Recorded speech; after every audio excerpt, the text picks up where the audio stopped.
آج سے پہلے سنیما کو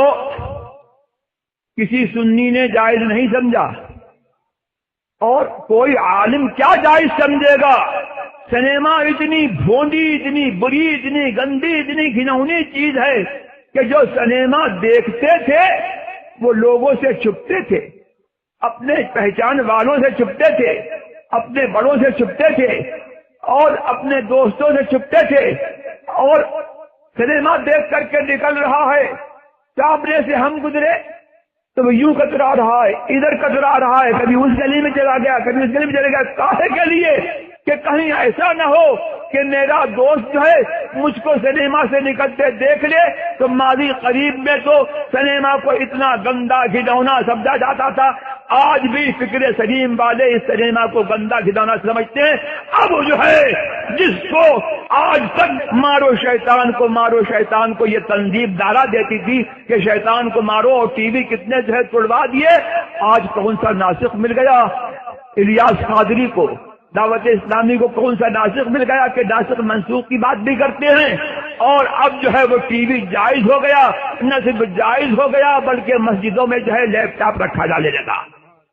تو یہ سنیما کو جائز کسی نے نہیں کہا سوائے مودودی کے۔ اب مودودی کا دائرہ جو ہے اور مودودی کی بات کتنا عالمیہ ہے کہ مسلک اعلی حضرت کا دم بھرنے والے، مسلک اعلی حضرت کا نام لینے والے، سنی کہلانے والے اس سنیما کو جائز کہہ رہے ہیں اور مودودی کی آواز کے ساتھ آواز ملا رہے ہیں اور دین کو کھیل تماشا بنا رہے ہیں۔ یہ کسی بہانے سے کہ اس پر جو ہے دینی پروگرام دکھایا جاتا ہے لہذا یہ جائز ہو جائے گا۔ اس ماضی قریب میں حضور مفتی اعظم ہند کا زمانہ جو ہے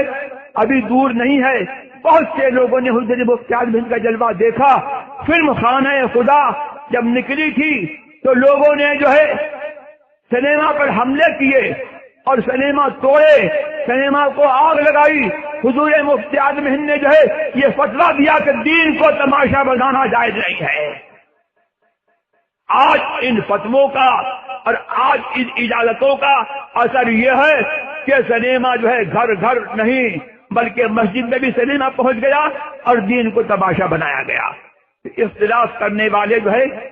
جو ایسے ان کے اختلاف کا انجام یہ ہے کہ اختلاف کر رہے ہیں اجماعی مسائل میں، اور اجماعی مسائل کو اختلافی بنا رہے ہیں تو اجماع مسلمین کو جو توڑے اس کا اختلاف جو ہے اس کے منہ پر رد ہے۔ مسلک اعلی حضرت کا نہیں کچھ نہیں بگڑے گا اور اعلی حضرت کچھ نہیں بگڑے گا، جو اس کو توڑے گا وہ مسلک اعلی حضرت کا خود ہی مخالف قرار پائے گا۔ کچھ لوگ ایسے ہیں جنہیں جو ہے اپنی حوث پوری کرنا ہے اور رخصت پر عمل کرنا ہے، تو سچی حنفیت اعلی حضرت نے اس حنفیت کی پہچان برقرار رکھی کہ علماء یہ مسئلہ بھی نپٹا گئے کہ حنفیت جو ہے تم نے امام اعظم کی تقلید کی ہے تو تقلید کا معاملہ یہ ہے کہ آنکھ میچ کر کے ہم اس مسلک پر نہیں ہیں، ہم اس منصب پر نہیں ہیں جو امام اعظم کا منصب تھا، وہ مجتہد تھے، ان کے منصب پر تو درکدار امام محمد امام ابو یوسف کے منصب پر بھی نہیں ہے جو مجتہد فی المذہب تھے، اور ان سے بھی گر کر کے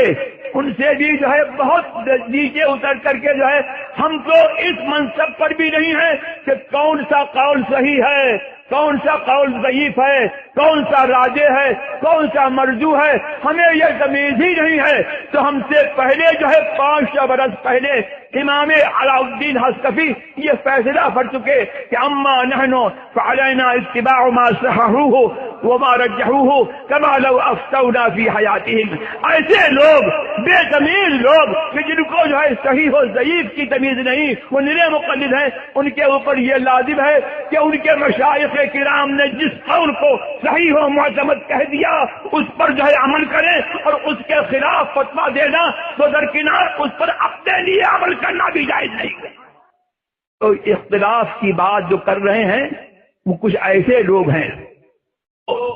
اپنی ہوائے نفس کے لیے اختلاف کر رہے ہیں، اور یہ اختلاف میں نے آپ کو بتا دیا کہ یہ اختلاف